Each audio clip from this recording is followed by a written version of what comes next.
that in case of conductors, insulators, and semiconductors, how those bands lie, and what is the energy gap between valence band and conduction band.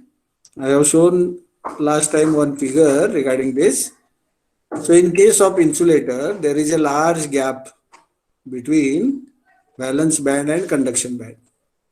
And conduction of electricity is possible in substances only when some electrons are available in the conduction band.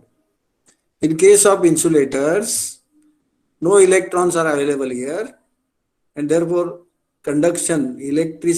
electrical conduction is almost impossible in case of insulators. So there are some electrons in valence band, but they should go to the conduction band for the electricity to flow through the substances. So because of this large gap, this is known as forbidden energy gap or band gap between conduction band and valence band. We have defined what is valence band, what is conduction band, and the gap between these two is known as forbidden energy gap. In case of semiconductors, if you observe here, the gap is very small, and therefore at room temperature, some electrons may reach to the conduction band from the valence band, and those electrons will be available for electrical conduction, and therefore conductivity is less in case of semiconductors. But in case of conductors, see, there is overlapping of valence band and conduction band.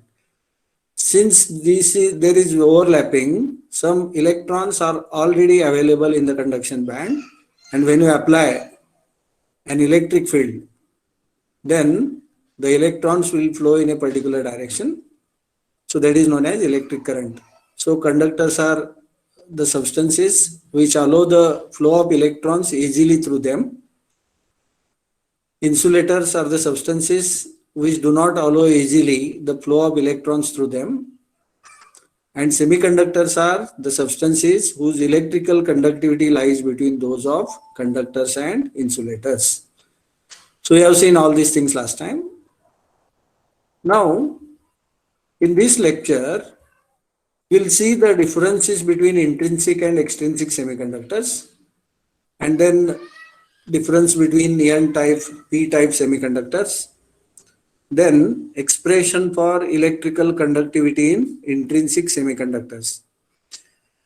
We have seen two expressions in this topic. One is expression for conductivity, electrical conductivity in metals, expression for thermal conductivity in metals, and now one more expression for electrical conductivity in intrinsic semiconductors. That we'll see after getting the difference between these and N-type and P-type semiconductors. Okay.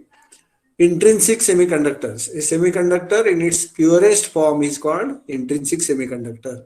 For example, germanium, silicon, carbon, etc. These are pure semiconductors. There are 4 electrons in their outermost orbit, and all the 4 electrons are involved in bonding with the neighboring atoms, and hence no electron is free which is available for electrical conduction. So such semiconductors are intrinsic semiconductors. Now, on the other hand, a semiconductor with some impurity atoms is called extrinsic semiconductor. If you add some impurity to germanium or silicon or carbon, depending on impurities added, again we classify these extrinsic semiconductors. That is different. But here, a semiconductor with some impurity atoms added to it is called extrinsic semiconductor. This is first difference between intrinsic and extrinsic. Then, at standard temperature, they have very poor conductivity. Okay, at standard temperature, they have poor conductivity. On the other hand, extrinsic semiconductors possess greater conductivity at standard temperature. What is the reason for this? Can you tell me? At standard temperature, intrinsic semiconductors have poor conductivity and extrinsic semiconductors have greater conductivity at standard temperature. Yes? Can you tell me? Any one of you? This is because in intrinsic semiconductors, pure semiconductors, as I have told you, like germanium, silicon, carbon, they have 4 electrons, valence electrons, and they are involved in the covalent bond with the neighboring atoms. And therefore, no electron is free unless you give some energy to break that covalent bond. Electrons are not available for electrical conductivity, and therefore they are very poor conductors at standard temperature. At standard temperature, some electrons which have sufficient energy to go from valence band to conduction band, very few electrons, and therefore conductivity is very less. Whereas here, greater conductivity at standard temperature, this is because in extrinsic semiconductors, impurity atoms are added. By adding pentavalent impurity, we will get one extra electron for each atom. And for trivalent impurity, there will be one vacancy, and therefore holes will be more. And hence, they possess greater conductivity at standard temperature. Third Sir, difference is, yes. Hmm. what do you mean? Standard temperature means? Standard means room temperature. Normal temperature. Okay. Okay, sir. Ah. Okay, sir. Conductivity can be controlled by temperature only. So here, if you want to increase the conductivity in intrinsic semiconductors, you have to increase the temperature. So by increasing the temperature of the material, some electrons can move from valence band to conduction band, and those will be available for electrical conduction. But here, conductivity is controlled by impurity atoms. If you add more number of impurity atoms, more number of electrons or holes will be available for electrical conduction. So here conductivity can be controlled by temperature only, and here conductivity is controlled by impurity atoms. This is also one of the difference. And then number of free electrons and holes are equal, whereas here number of free electrons and holes are unequal. This is because in case of intrinsic semiconductors, the number of electrons which move from VB to CB, a vacancy is created. So depending on number of electrons moving from VB to CB, we get number of holes in CB conduction band. And therefore number of free electrons and holes are equal in intrinsic, whereas in extrinsic semiconductors, the number of free electrons and holes are unequal. If you add pentavalent impurity, number of electrons will be more. If you add trivalent impurity, number of holes will be more. So these are the differences between intrinsic and extrinsic semiconductors. Are you understanding this? Is there any doubt? Students?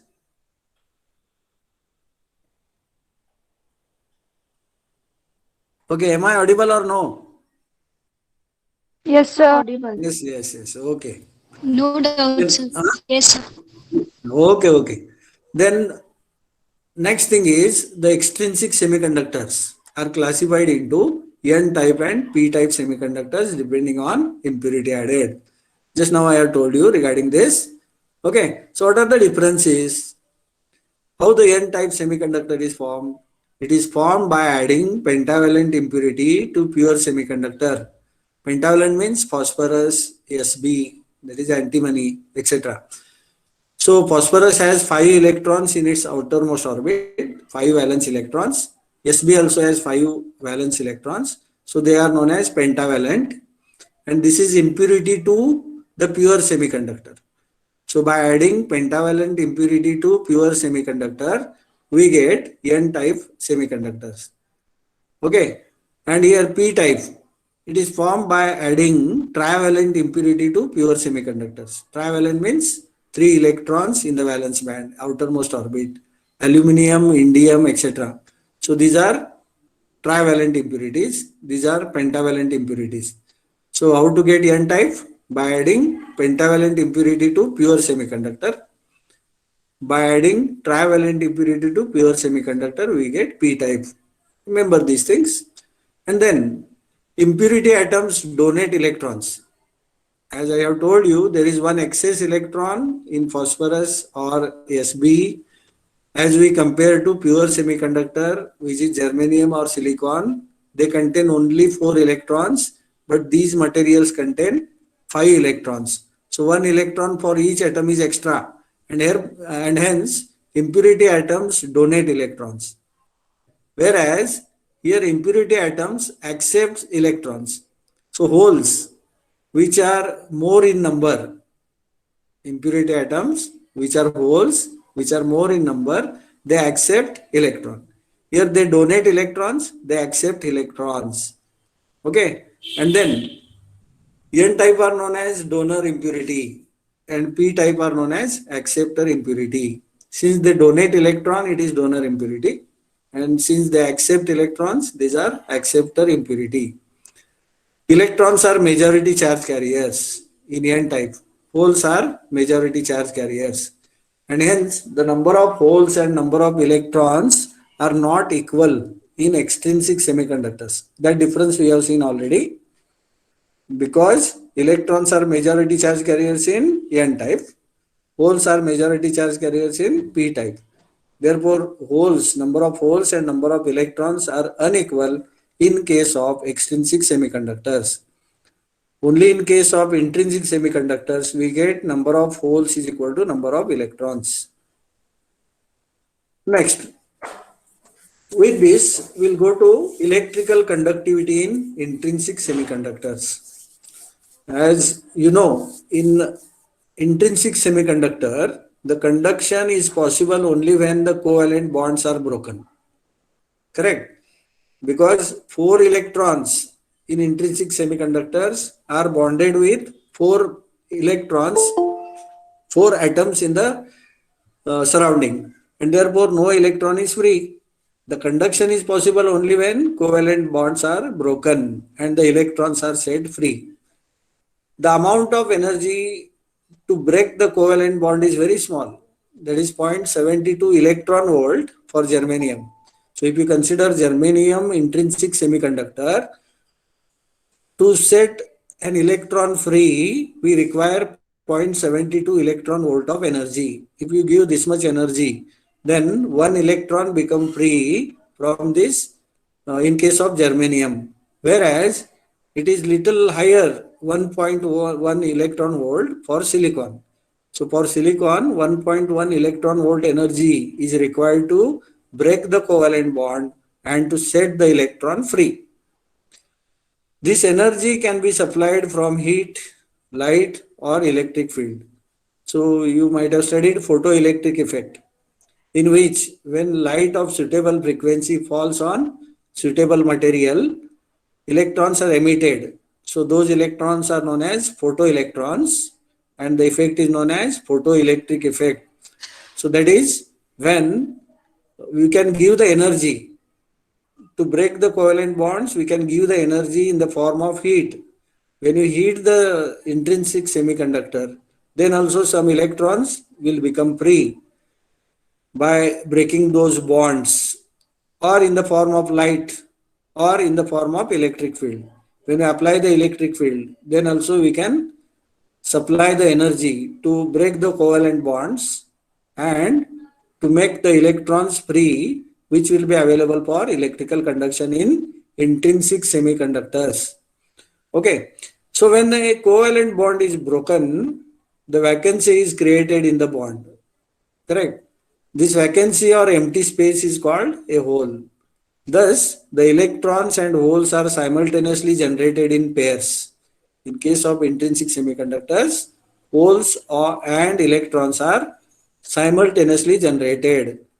In intrinsic semiconductors, the number of electrons and holes are equal. Because for each electron, one space, one vacancy is created in the conduction band, in the valence band, and therefore number of holes and electrons are equal. Then actual expression for electrical conductivity in intrinsic semiconductors. So this is important one. They may ask in the exam to derive an expression for electrical conductivity in intrinsic semiconductors. Now, the students get confused while writing the answers to such questions because there are three expressions for electrical conductivity and thermal conductivity. So, expression for electrical conductivity in metals and expression for electrical conductivity in intrinsic semiconductors. These two things are entirely different. So, depending on the question asked, you have to write the answer. Okay. And there was one more expression for thermal conductivity in metals. So, let us see the expression for electrical conductivity in intrinsic semiconductors only. Intrinsic means pure semiconductor. When an intrinsic semiconductor is connected to a voltage source, it produces an electric field E due to the potential difference V. So unless we apply some potential difference, the conductivity is not possible in any substances. Therefore, you have to apply the electric field. Let I be the current through the semiconductor. This current is bipolar. Bipolar means what? That is, it consists of two currents. One is hole current IH due to movement of holes in valence band, and other due to electronic current IE, which is due to flow of electrons in the conduction band. So when electrons move from valence band to conduction band, one vacancy is created which is known as hole. So that movement of holes, depending on number of electrons move from valence band to conduction band, we get number of holes, moment of holes in the valence band. So this is known as hole current IH, and number of electrons reaching to the conduction band is called electronic current IE. So IH is current due to holes, IE is current due to electrons. And therefore, the resultant current in the semiconductor is given by I is equal to IE plus IH. So this simple figure you have to draw here, showing electrons and holes. So electrons I have shown like this, shaded area, and empty area for this, empty circles denote holes. So holes are attracted towards negative terminal of the battery, and electrons are attracted towards the positive terminal of the battery. So this simple figure you have to draw while deriving this expression. Okay. So total current is IE plus IH. Now let N be the concentration of electrons in CB, conduction band. Concentration of electrons means number of electrons per unit volume in conduction band. Okay, small n. Now the charge available for conduction per unit volume is N into E. Charge into the number of electrons per unit volume gives you the total charge available for conduction. So Ne gives you total charge available for conduction per unit volume. And this charge moves with a velocity V in electric field. Okay. And therefore the current density is given by J is equal to N into E into V. N is concentration of electrons, and E is charge on the electron, and V is velocity of the electron with which they move. Okay, V is this V is velocity of the electrons. Current density is given by J is equal to NeV. Next, due to the electrons in conduction band, the conductivity is given by sigma E is J upon E. J is density, current density. As you know, current density is given by J is equal to sigma into E. So for electrons, conductivity is denoted by sigma E. Okay. So this is J upon E. J is current density. E is electric field. But you know the value of J. J is equal to Ne into V. Therefore, sigma E is equal to NeV upon E. Now, this V upon E is called mobility of electrons. V upon E is called mu E, that is mobility of electrons. So this mobility is nothing but how quick electrons reach to the respective terminals, or holes reach to the respective terminals. So if it is electrons, then we call it as mobility of electrons. If it is holes, then mobility of holes. Okay, so this term V upon E is nothing but mobility of electrons. The ratio of velocity of the electron to the electric field applied is called mobility of electrons. And therefore, conductivity is given by Ne into mu E. Ne mu E. Now, similarly, the conductivity of semiconductors due to holes in valence band, okay, is given by sigma H is equal to Pe into mu H, where P is concentration of holes now. We have denoted concentration of electrons by N. Concentration of holes is P. Of course, they are equal in intrinsic semiconductors. That we'll see afterwards. Okay, P is concentration of holes right now. E is charge on the hole, and mu H is mobility of holes. Mu H denotes mobility of holes. Okay, all these things I have mentioned here. And therefore the total conductivity of the material due to electrons and holes, total conductivity. So this is conductivity due to holes, and this is conductivity due to electrons. So total conductivity is sigma E plus sigma H. Now you can put these values in this formula and simplify it further. Sigma will be equal to Ne mu E plus Pe mu H. So now E is common in both. Take it outside. N into mu E plus P into mu H. They are simple steps. Now, as we know, for intrinsic semiconductors, N is equal to P is equal to, let us take this as Ni. I denotes intrinsic. N means number of electrons is equal to number of holes, that you know. So both these we will denote by Ni. That is concentration of charge carriers in intrinsic semiconductors is Ni. Okay. Therefore, sigma is equal to E into, replace N by Ni, P also by Ni. Now Ni will be common, and if you take it outside, E into Ni, mu E plus mu H. And this is the expression for electrical conductivity in intrinsic semiconductors. So electrical conductivity in intrinsic semiconductors is given by sigma is equal to E into Ni, mu E plus mu H. What is E? Charge on the electron or hole. Ni is concentration of charge carriers, that is concentration of electrons, which is also equal to concentration of holes, that is denoted by Ni. Mu E is mobility of electrons, which is the ratio of velocity to the electric field of electrons. Mu H is mobility of holes, which is again the ratio of velocity of holes to the electric field. So knowing these things, we can calculate the electrical conductivity in intrinsic semiconductors. Yes, have you understood this expression? If you have any doubts, you can ask me.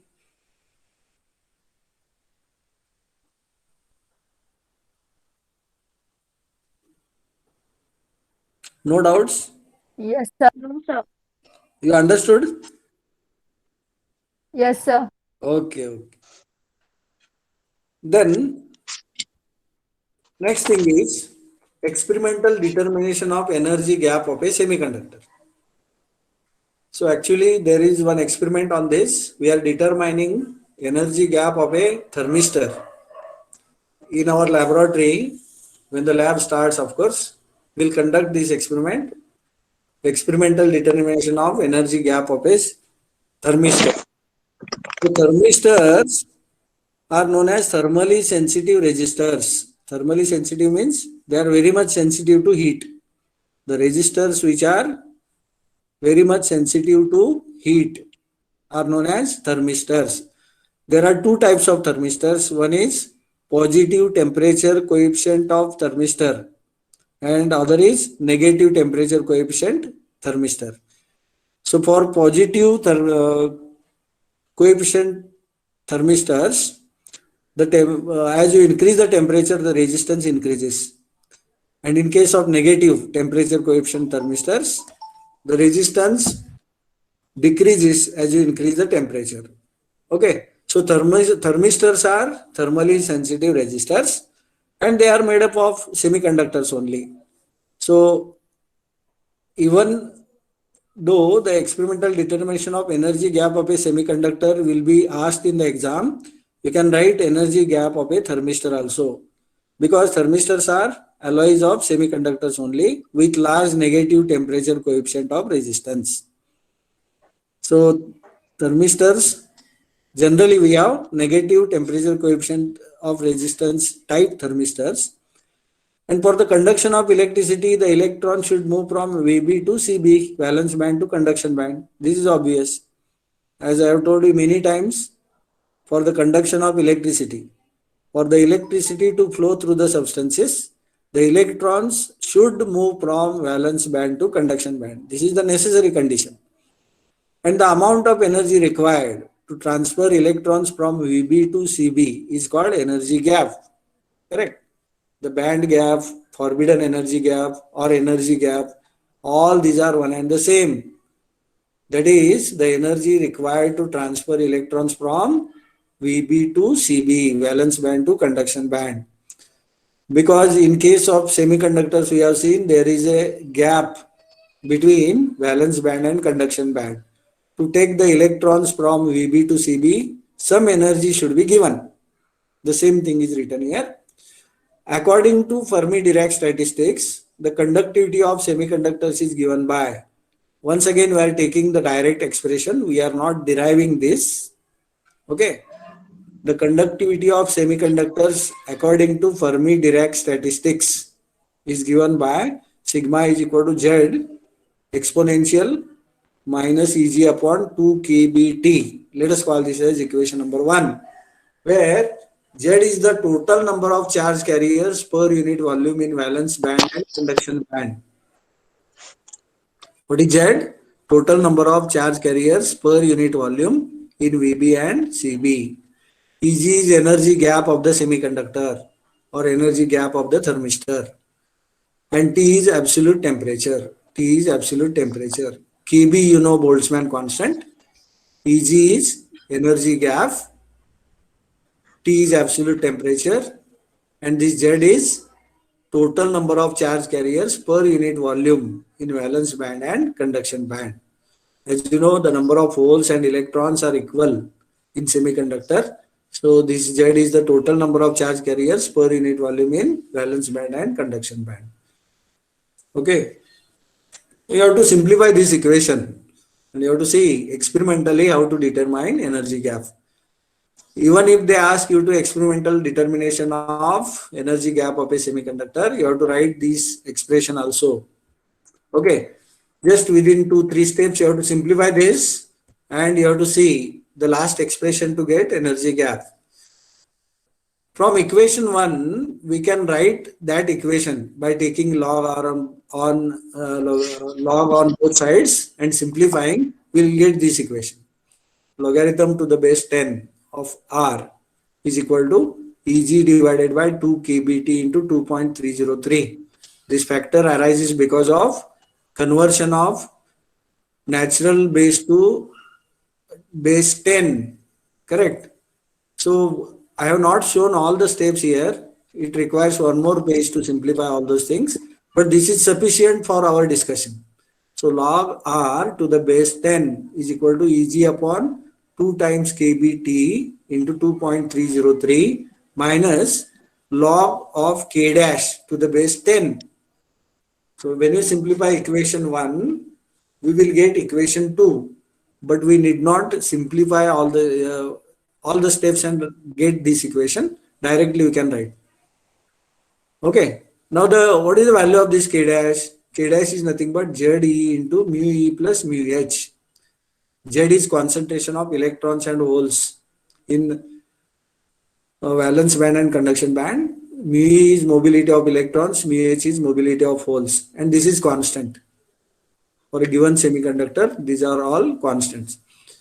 Now, if you compare equation 2 with the equation y is equal to mx plus c, what this equation shows, y is equal to mx plus c is Straight line. Straight line. correct. Now, if you compare this equation with equation 2, we get m is equal to, what do we get? M is equal to Eg divided by 2 kBt into 2.303, correct? And we are not considering this part. You can write C is equal to minus log k dash to the base 10. When you compare these two equations, we get these values. Okay. So this T is like X variable. Here X is variable, M is slope, C is constant. So this is constant here, correct? 1 upon T is nothing but X here, that is variable. As you change the temperature, the resistance of semiconductor changes. Okay. So 1 by T is nothing but X here, and remaining things. What are the remaining things? Eg divided by 2 kb into 2.303. So this gives you slope for this equation. And simply m gives you slope for this equation. M is equal to. Okay. So this is the slope that we get. Now to get the energy gap Eg, you should know the value of m. How to get this m? You have to plot a graph of resistance and temperature, namely log R and 1 by T, okay, which gives a straight line whose slope is equal to Eg divided by 2 kb into 2.303. And therefore, from this Eg is equal to 2.303 into 2 kb into slope. Okay, so energy gap finally is given by 2.303 into 2 into kb. Kb is Boltzmann constant into slope. Slope of what? Slope of these two variables, log R and 1 by T. So as you change the temperature, the value of resistance changes. And when you plot a graph of log of R and 1 by T, you will get a straight line, whose slope is also given by Eg upon 2 kb into 2.303. And from this, Eg is equal to 2.303 into 2 kb into slope. So this is theoretical part. Now, one student has not muted his mobile. Just mute it. Huh? Don't unmute. I'm getting some sound here. Okay. This is theoretical part. To get this formula, you have to write all these steps. And then experimental part is this. So the electrical connections are made as shown in the diagram with this key open first. So what are the things here? Thermistor, or we can call it a semiconductor, which is immersed in some oil in a test tube, and then it is immersed in water, okay, in a water bath. So this is water bath which contains water, and in the test tube there is oil in which the thermistor or semiconductor is immersed, and these are the electrical connections. So it is connected to 1 voltmeter across the semiconductor or thermistor, and then this key, battery and rheostat in series, and ammeter also is in series with the thermistor. So voltmeter gives you the voltage applied across the semiconductor or thermistor. Ammeter gives you the current which is flowing through the semiconductor, and RH, rheostat, can be used to change the current. So battery is required, and key is to make the circuit on or off. Initially, this key is kept open, and the thermistor whose energy gap is to be determined is immersed in hot water bath. The key now is closed. Since this is hot water bath, at different decreasing temperatures, the values of current and voltage across the thermistor are recorded. The readings are tabulated as shown in the table. So have you followed the procedure? What you have to do after making electrical connections? You have to adjust the value of current and voltage with the help of rheostat. And then this is hot water bath. You have to heat the thermistor to about 80 to 90 degrees Celsius. And then while decreasing the temperature, you have to close this key and you have to record voltmeter reading and ammeter reading. By recording voltmeter reading and ammeter reading at different temperatures, you can calculate the resistance. Resistance can be calculated by using the voltage and current. Okay, and all these things you have to put in a tabular form like this. Temperature of the thermistor or semiconductor. Okay, this is 90, 80, 70, 60, 50 like that. Decreasing temperature. And that you have to convert into absolute temperature, T plus 273. You know this. Then current shown by ammeter, denoted by I in milliamperes, voltage in volt, then resistance of the thermistor or semiconductor is V upon I. Then you have to take log R, of course, to the base 10. It's not written here. Log R to the base 10.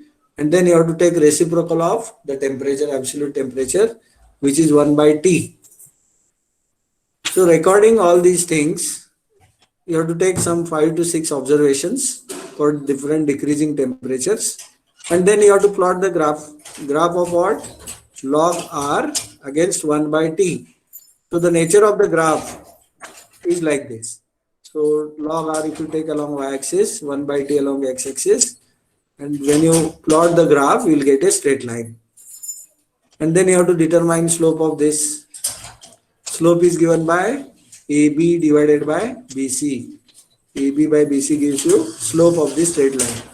So determine slope, and then energy gap of the semiconductor can be calculated. Okay, that can be converted into electron volt. And energy gap is calculated by using the formula which we have derived. This formula, 2.303 2 kb into the value of slope that you get from the graph. So if you substitute all these values, you will get energy gap of the semiconductor or thermistor. Okay. So this is all about experimental determination of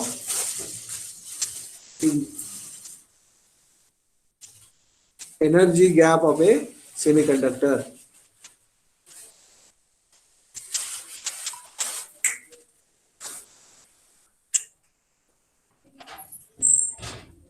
So for theory part, you have to write all these things. The question may be asked for 10 marks in the exam. You have to mention everything.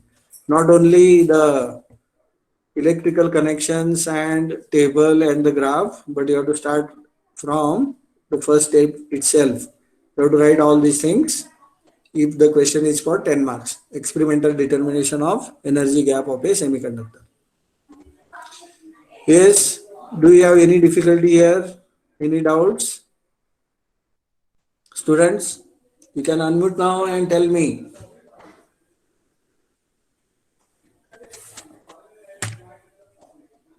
Students, are you attending the class? Yes, sir. No doubts, sir. But nobody is responding. Whenever I ask some question, you should be able to answer it. Okay. If you have any doubts regarding this, we'll clear them. Otherwise, I will stop here because next I have to start with Hall effect, which is little different concept than all these things. That I will take in the next class. If you have any doubts, we'll clear them now only.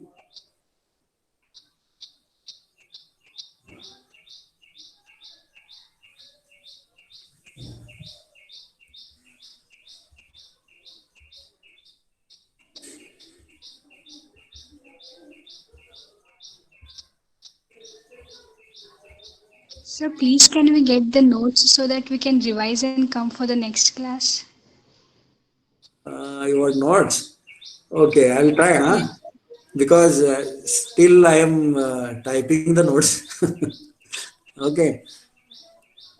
Notes means notes of the upcoming topics like Hall effect. Huh? I'll try. I'll prepare it within 1 or 2 days and send it. Huh? Don't worry about the notes. And what Okay, about sir. the internal exams? For internal, I have given only one section, that is energy sources, right? Yes, sir.